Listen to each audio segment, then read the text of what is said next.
Good morning, class 8th students. Welcome back to your SST classes.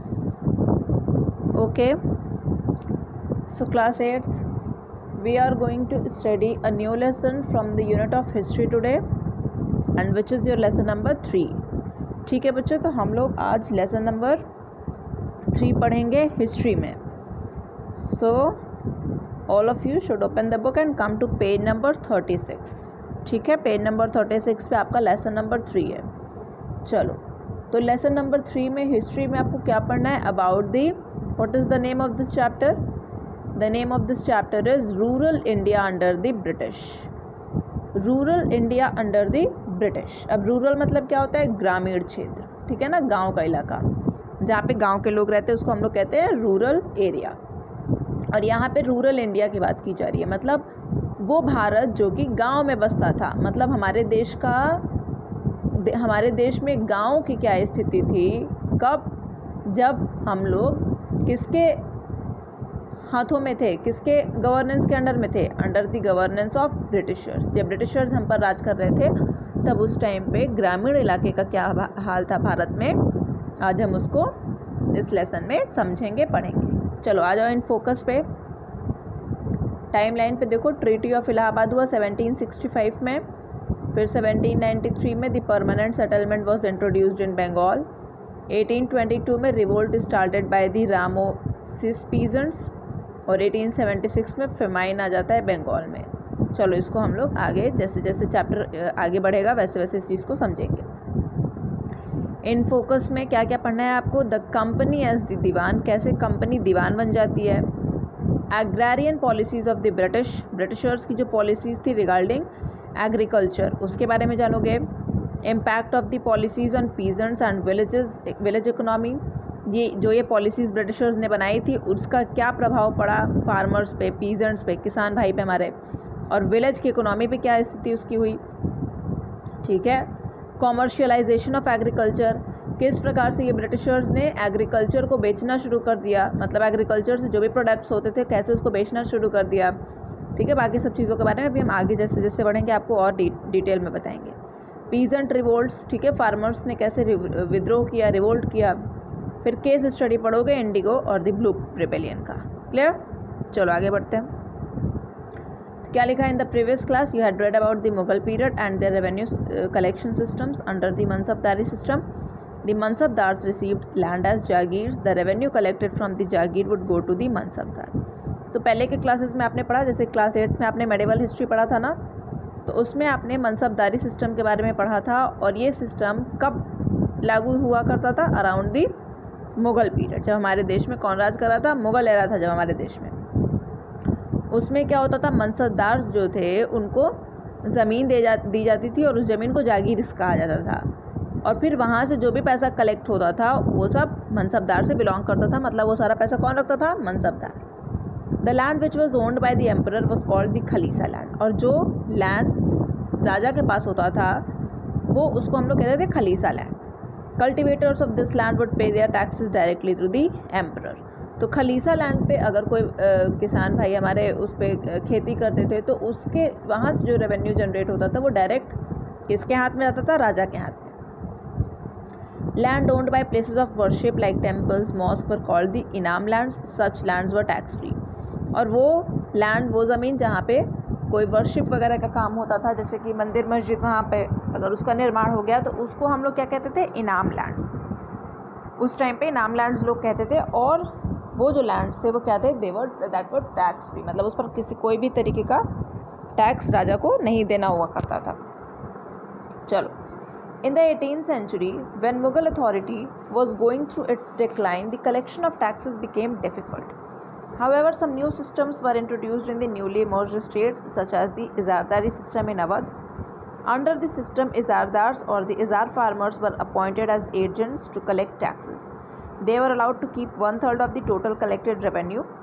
Later on, the post of the Izardars became hereditary. One important thing about the Mansabdars and the Zardars was that they did not own the land of which they had to collect tax. They merely acted as the tax collectors, intermediaries between the cultivators and the government. तो भाई 18th century की बात हो रहा है, जब हमारे देश में मुग़ल एरा था। उस टाइम पे जब ख़त्म होने लगा मुग़ल डायनेस्टी जो थी, जब वो अपने डिक्लाइन पे थी, जब हमारे देश में अंग्रेज़ आ गए और उनका बोलबाला शुरू हो गया, तो कलेक्शन ऑफ टैक्सेस क्या हो गया, डिफ़िकल्ट हो गया। तो कुछ नए सिस्टम्स हुए, इंट्रोड्यूस किए गए, जो कि कलेक्शन ऑफ टैक्सेस के लिए थे, जैसे कि इजारदारी सिस्टम के बारे में यहाँ पे बात की जा रही है, जो कि अवध में प्रचलित था। इस सिस्टम में क्या हुआ, जो इजारदार था या फिर उसको इजार फार्मर्स भी बोले जाते थे, वो क्या करते थे, वो जा कर के रेवेन्यू कलेक्ट करते थे, वो जा कर के टैक्स कलेक्ट करते थे अलग अलग फार्मर्स से, ठीक है। और जितना भी वो टैक्स कलेक्ट करते थे उसका 1/3 अपने पास वो रख लिया करते थे, ठीक है। जैसे सपोज़ कर लीजिए आपकी 30 रुपीज़ आया टोटल टैक्स कलेक्शन, तो उसमें से वो 1/3 अपने पास रख लेंगे, मतलब 10 रुपीज़ वो अपने पास रख लेंगे। खैर 30 रुपये नहीं टैक्स आता होगा, ज़्यादा आता होगा, मैंने ये फिगर्स आपको समझाने के लिए बताया। लेटर ऑन ये इजारदार जो थे ये हेरिडिटरी पोजीशन पे आ गए, मतलब अब इजारदार अगर कोई है तो उसका बेटा भी वही काम करेगा, वो भी टैक्स कलेक्शन का काम करेगा, फिर उसका बेटा भी यही काम करेगा। वन इम्पॉर्टेंट थिंग यहाँ पे आपको क्या नोट करना चाहिए कि जो मनसबदार और इजारदार थे, ये जहाँ पे टैक्स कलेक्ट करते थे वो ज़मीन इनकी नहीं हुआ करती थी, बस ये क्या काम करते थे, जाके टैक्स कलेक्शन का काम करते थे। However, the system of revenue collection began to change under the British. They implemented various systems of revenue collection and changed them if they did not suit them. Since these systems had their merits and demerits and were mainly introduced to benefit the English East India Company, their implementation led to various new developments about which you will read in this chapter. तो ये तो आपका जब Mughal era जब decline हो रहा था, तब जब आपने देखा इजारदारी और मनसबदारी सिस्टम, जब ब्रिटिशर्स आए तो उन्होंने नए नए सिस्टम वो लेकर के आए रेवेन्यू कलेक्शन का, बहुत सारी चेंजेस उसमें लाए, अपने हिसाब से वो चेंज करते थे। अगर उनको कोई चीज़ सूट नहीं करती थी तो वो उसको तुरंत बदल देते थे, और जो भी वो लाते थे सिस्टम, उसमें मेरिट भी होंगी, उसमें डीमेरिट भी होंगी, ठीक है। उसमें कुछ अच्छाइयाँ भी होती थी, कुछ खामियाँ भी होती थी, और वो लोग इस बात की परवाह नहीं करते थे कि इस सिस्टम में क्या खामियां हैं। वो चुपचाप बस एक ही मात्र इनका मोटिव क्या था, इनका सोल मोटिव था सिर्फ और सिर्फ प्रॉफिट्स अर्न करना, पैसे कमाना, और इसलिए वो पॉलिसीज़ को इम्प्लीमेंट कर देते थे। और इन्हीं सारी पॉलिसीज़ के बारे में हम लोग इस लेसन में पढ़ने वाले हैं। चलो, history reveals after the English East India Company had obtained the Diwani right in Bengal, the Nawabs of Bengal became mere pensioners of the British. Bengal में जब दीवानी राइट मिल गई इंग्लिश ईस्ट इंडिया कंपनी को, तो जो बंगाल के नवाब थे हमारे, वो सब जो लोग थे, जो भी उनके आगे आए, वो सब सिर्फ पेंशनर्स बन के रह गए ईस्ट इंडिया कंपनी के। मतलब उनका बंगाल पर से जो वो सत्ता संभाल रहे थे, उनका सब कहानी ख़त्म हो गया। अब वहाँ पे कौन राज करने लगेगा, ब्रिटिशर्स, और सिर्फ पेंशन मिलेगा नवाब को अब ईस्ट इंडिया कंपनी की तरफ से। चलो, the company as the diwan. You have read in the previous chapter that after defeating the allied armies of the Mughal Emperor Nawab of Bengal and the Nawab of Awadh in the Battle of Buxar 1764, the East India Company began to expand its trade to the puppet Nawabs. तो हम लोगों ने भी lesson number 2 में ही पढ़ा था ना, from trade to territory. उसमें ये हुआ था कि बैटल ऑफ बक्सर में ईस्ट इंडिया कंपनी ने किसको हराया था, बंगाल के नवाब को और अवध के नवाब को। और 1764 में हुआ था बैटल ऑफ बक्सर, इसको अंडरलाइन कर लीजिए, खैर से चैप्टर नंबर 2 में आपने ये सब पढ़ाई है। तो इस तरीके से फिर वो लोग अपना व्यापार बढ़ाने लगते हैं, नवाबों को अपना क्या बना देते हैं, पपेट मतलब एक गुड़िया, और जैसे गुड्डे नहीं होते हैं, मतलब कि जो हम कहेंगे वो वही करेंगे, उसी तरीके से ईस्ट इंडिया कंपनी जो कहती थी ये नवाब करते थे। Company forced them to pay increasing amounts of money to finance its war and meet various other expenses. However, the experiment of the company was not very successful because while it needed more and more money, the puppet Nawabs often failed to meet its ever-increasing demands. तो company का क्या demand था कि अपनी लड़ाई लड़ने के लिए जो भी उनको वॉर करना होता था, और भी अदर डिमांड्स जो थे उनके, वो क्या कहते थे, पपेट बोल रहे हैं, बंगाल और अवध के नवाब से पैसे मांगा करते थे, ठीक है। और भाई पपेट बन गए थे नवाब लोग, वो जो भी कहते थे ईस्ट इंडिया कंपनी के ऑफिसर, उन्हीं के हिसाब से चलते थे, तो उनको पैसे देना पड़ता था। लेकिन कोई किसी को कितना पैसा दे देगा, एक टाइम पे ट्रेजरी खाली हो जाएगी अगर बैठे बैठे खाओगे घर पे। तो क्या हुआ बाद में अब नवाब लोगों का ट्रेजरी खाली होने लगा, अब वो लोग परेशान होने लगे। Moreover the nawabs were not as helpful as the company expected them to be. और पपेट नवाब्स उतनी हेल्प नहीं कर रहे थे जितना कि ईस्ट इंडिया कंपनी ने उनसे उम्मीद लगाई थी। These circumstances made the British decide to rule Bengal directly। तो इनकी वजह से ब्रिटिशर्स ने ये दिमाग लगा लिया कि अब हमको बंगाल पे डायरेक्ट रूल करना पड़ेगा। Logo of the east India company देख लो बना हुआ है ना, तो प्लस का साइन आपको इंडिकेट कर रहा है कि दे वर द ब्रिटिशर्स। चलो, these circumstances made them this। On August 12, 1765 the East India Company got the Diwani of Bengal from the Mughal Emperor। तो देखो 12 अगस्त 1765 को क्या हुआ, ईस्ट इंडिया कंपनी को दीवानी मिल गई बंगाल की और मुगल एम्परर से मिली। ये मुगल एम्परर कौन था बच्चों? फर्रुखसियार था, जिसके बारे में हमने आप लोगों को क्लास 7 में पढ़ाया था। यहाँ पे नहीं लिखा है, आप लोग अंडरलाइन करके लिख लेना। हैविंग बिकम द दीवान और the chief financial administrator of Bengal the company would now collect taxes in the territory. अब क्या हुआ भाई, अब जब दीवानी मिल गई बंगाल के इन लोगों को, तो अब ये लोग खुद जा करके टैक्स कलेक्शन करेंगे। दीवानी की एक सबसे बड़ी प्रॉब्लम क्या थी दीवानी राइट मिलने की? In fact the early 18th century the company's trade had expanded manifold, but it had to buy Indian goods with gold and silver, causing a considerable outflow of gold and silver from England. But this outflow stopped after the company became the Diwan. It could now use the vast resources of Bengal to buy Indian goods. देखो 18th century में जब company का trade इतना बढ़ गया था, east India company का vast हो गया था, तो ये लोग क्या काम करते थे ना कि ये लोग इंडियन मार्केट से सामान खरीदते थे और कहाँ भेजते थे? इंग्लैंड में। तो इंडियन मार्केट से सामान खरीदने के लिए इन लोगों को जो सिक्के वगैरह थे वो सोने और चांदी के सिक्के उस टाइम पे चलते थे, तो वो देना पड़ता था। और सोने और जो सिल्वर है और गोल्ड है ये लोग कहाँ से मंगवाते थे? इंग्लैंड से मंगवाते थे। तो इंग्लैंड से जब ये सिल्वर और गोल्ड मंगवाते थे तो इनके देश का रिसोर्सेज हमारे देश में आकर के कंज्यूम हो रहा है, तो ये बात इनको खलती थी, अच्छी नहीं लगती थी। तो इसलिए इन्होंने क्या काम किया कि दीवानी इनको मिल गया बंगाल का। अब बंगाल के रिसोर्सेज है ये क्या करेंगे, अपना सामान खरीदेंगे और इंग्लैंड में भेजेंगे। देखो कितने चालाक थे। चलो, as the diwan of Bengal the company thought of administering the land and organising its revenue resources. Being primarily a trading company the company had to do this job in such a way that it could get enough revenue to meet its growing expenses and also ensure that it could buy and sell the products of its choice. To achieve its aims, the company adopted some policies. However, over the years, the company realized that it had to carry on with great care. While trying to achieve its purpose, it had to make sure that those who had ruled the countryside earlier and enjoyed power and prestige did not resent its soul. It also realized that complete elimination of the local chiefs was not possible, but they had to be brought under control. How did the company do all this? What policies did it adopt in this regard, and what were the effects of its various policies? You will find answers to all these questions as you go through this chapter. चलो पहले तो picture देख लो। यहाँ पे Robert Clive जो है ये receive कर रहे हैं diwani of Bengal from the Mughal emperor in 1765। Robert Clive बहुत ही ज़्यादा चालाक व्यक्ति थे। इसके बारे में हमने आप लोगों को लेसन 2 में भी बताया था इनके बारे में। ये जो थे ये एक क्लर्क थे, ब्रिटिश ईस्ट इंडिया कंपनी में क्लर्क थे, लेकिन किस तरीके से इनकी जो रणनीति थी इनको ऑफिसर बनाती और फिर किस तरीके से ये गवर्नर जनरल भी बन जाता है आगे चल करके, ये बातें आपको मैंने लेसन नंबर 2 में बताया था। और देखो ये दीवानी राइट इनको मिल रही है फ्रॉम फर्रुखसियार मुगल एम्परर। चलो, तो यहाँ पे ये बताया जा रहा है आपको कि दीवान ऑफ बंगाल जो थे अब मिल गई इंग्लिश ईस्ट इंडिया कंपनी को, अब दीवानी मिल गई। तो अब इन्होंने ये समझा कि अब हमें ऐसी पॉलिसीज़ लानी पड़ेंगी ताकि हम बंगाल का रिसोर्सेज यूज़ करके इंग्लैंड में सामान वगैरह भेजें। लेकिन ये सब काम करते टाइम इन लोगों को ये बात अच्छी तरीके से पता थी कि जो बंगाल के लोग थे, जो लोकल चीफ्स थे, अगर हम लोग इन लोगों को ज़्यादा डिसअपॉइंट करेंगे तो ये लोग क्या करेंगे, ये लोग हमारे खिलाफ भड़क जाएंगे। इसीलिए हमें कुछ ऐसी पॉलिसीज़ लानी होंगी जिसमें सारा का सारा प्रॉफिट हमारे पास हो और जो लोकल चीफ्स हैं और जो पीजेंट्स हैं और जो फार्मर्स हैं ये लोग भड़के हमारे अगेंस्ट ना।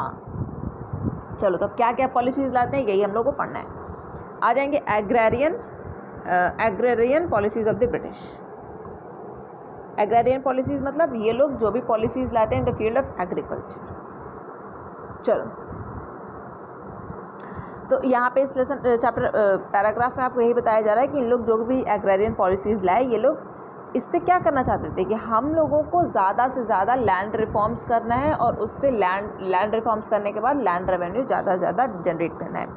तो इसके लिए इन लोगों ने कई तरीके के सिस्टम लाए। तो पहला लाया ये लोग इजारदारी और बिड सिस्टम। कौन सा था? इजारदारी और bid system. After getting the diwani of Bengal, Bengal region also covered most of present day Bihar, Jharkhand and Orissa. अच्छा, जब यहाँ पे बंगाल की बात आ रही है तो आप लोग मैप में जा करके वेस्ट बंगाल को देख करके ये मत समझना कि सिर्फ वेस्ट बंगाल का टाइम पे, उस टाइम पे सिर्फ वेस्ट बंगाल ही बंगाल कहा जाता था।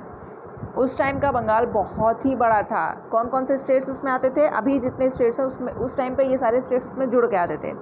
देखो, वेस्ट बंगाल तो आता ही था, उसके बाद उसमें बिहार, झारखंड और उड़ीसा, ये तीनों स्टेट्स को और जोड़ लो, तब देखो एरिया कितना बड़ा हो जाएगा, है ना। तो क्या किया इन्होंने? दीवानी ऑफ बंगाल ये लोगों को मिल गया through the treaty of Allahabad in 1765। 1765 में इलाहाबाद की ट्रीटी हुई थी आफ्टर बैटल ऑफ बक्सर, और वहाँ से इन लोगों को क्या मिला? Diwani of Bengal. The company allowed the old system of collecting land revenue. तो जो पुराना जो लैंड रेवेन्यू का सिस्टम था कलेक्ट करने का, इजारदारी सिस्टम चाहे बिड सिस्टम, उसको कंपनी ने कंटिन्यू रखा, उसको हटाया नहीं। इस सिस्टम के अंदर क्या था? जो हाईएस्ट बिडर था, मतलब जो नीलामी होती है ना, तो सबसे ज़्यादा जो पैसा बोली लगाता था वो सामान लेकर के जाता था, पैसे दे करके। The person having received the right would act as a revenue collecting official and was called an ijaradar. और जो पर्सन सबसे ज़्यादा नीलामी लगाता था वही इजारदार बन जाता था और वही जाकर के रेवेन्यू कलेक्शन करेगा। These revenue officials would deduct 10% of the total collected amount as their commission and deposit the remaining amount in the treasury। तो ये लोग 10% अपने पास रख लेते थे जो इजारदार थे, और बाकी रेवेन्यू दे देते थे कंपनी को। Under the British such revenue officers were known as contractors. अब ये लोग इजारदार नहीं बोलते थे इन्हीं लोगों को, यही सेम लोगों को ये लोग क्या बोलते थे? Contractors. Company gave the land to the highest bidder for its own benefit and was not concerned about the welfare of the peasants. तो कंपनी जो थी वो उसको पीजेंट्स, फार्मर्स किस कंडीशन में जा रहे हैं, उनकी क्या कंडीशन हो रही है, इतना लैंड रेवेन्यू पे करने के बाद इनको इससे कोई मतलब नहीं था, सिर्फ और सिर्फ वो अपने प्रॉफिट कलेक्शन के लिए परेशान थी company, East India company.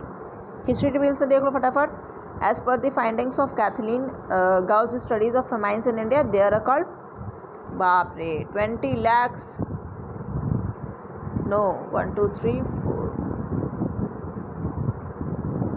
20 crore 6,87,000, 20 crores 68 lakh और 7,000 famine deaths in India between 1866 to 1943। तो कैथलीन गाउज स्टडीज के जो स्टडीज़ है उसके अनुसार भूखमरी की वजह से, फेमाइन मतलब ऐसी कंडीशन जहाँ पे हमें खाने को ही ना मिले, भूख के मारे लोग मरे जा रहे हैं, ठीक है, क्योंकि उनके पास खाने के है या नहीं है, भूखमरी जिसको कहते हैं हम लोग। इसके वजह से इतने लोग मर गए, लगभग 1866 से लेकर के 1943 के बीच में। This figure does not include famines that cause death less than 1 lakh. और इस फिगर में भी वो फेमाइन नहीं इंक्लूडेड है जिसमें जहाँ पे कि 1 लाख से कम डेथ हुई थी, मतलब अभी और भी ज़्यादा लोग मरे थे। तो सोचो, ब्रिटिशर्स अपनी प्रॉफिट के लिए लोगों को भूखे मार देते थे। चलो आ जाओ। The contractors tried to extract as much revenue as possible from the peasants and hardly tried to improve the land.